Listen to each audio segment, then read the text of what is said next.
الخلوص والإحسان والصلاة والسلام على محمد صلى الله عليه وسلم صاحب الشريعة والقرآن. أما بعد، قال الله تعالى: أعوذ بالله من الشيطان الرجيم، بسم الله الرحمن الرحيم. وما أمروا إلا ليعبدوا الله مخلصين له الدين حنفاء ويقيموا الصلاة ويؤتوا الزكاة وذلك دين القيمة. صدق اللہ العظیم. محترم بزرگوں اور بھائیوں، ابھی میں نے آپ کے سامنے کلام پاک کی ایک آیت تلاوت کی ہے. اس کا ترجمہ یہ ہے: لوگوں کو نہیں حکم دیا گیا ہے مگر اس بات کا کہ وہ اللہ تعالیٰ کی عبادت کرے، اس کے لیے دین کو خالص رکھے، نماز قائم کرے، زکات دے. یہی مضبوط دین ہے. انسان اس دنیا آپ کو مغل میں بھیجا گیا تو وہ فانی تھا تو عادل بھی تھا، وہ جاہل تھا تو عالم بھی تھا.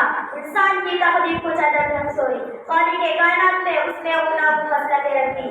اگر خدا کے انکار پر اترا تو فرعون شیطان بن گیا، اور اگر اطاعت پر اترا تو فرشتوں سے اقبال سے لے گیا. آپ اپنے ماحول پر نظر ڈالیں گے تو قدم قدم پر خالق کے کائنات کی عجوبہ سارے آپ کو تعجب میں ڈال دے گی.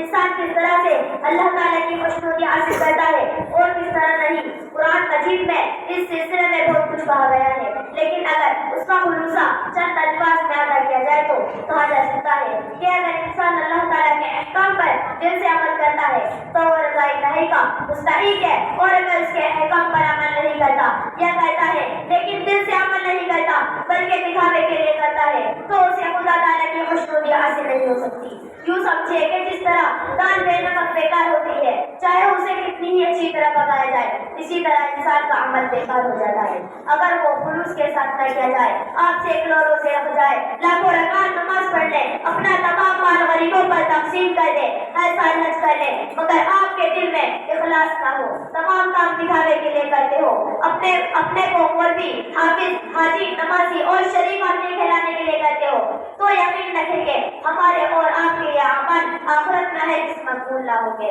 آپ کی 2 رکعت نماز اگر اخلاص سے پڑھی گئی تو اس عابد کی لاکھوں رکعتوں سے افضل ہوگی جو کہ دکھاوے کے لیے پڑھی ہو. آپ ایک پیسہ کسی محتاج کو دیتے ہو، خلوص قلب سے ہو، اس امیر کی دولت پر بھاری ہوگا جو لاکھوں روپے اپنی شہرت کے لیے بانٹ دے. البس میرے بھائیوں، یاد رکھو اخلاص وہ سکہ ہے جو ہر جگہ چلتا ہے. یقین رکھو کہ شہرت کی غرض سے کوئی کام کرنا انسان کو وقتی شہرت کو بخشتا ہے مگر دوامی کامیابی اس سے حاصل نہیں ہوتی. اگر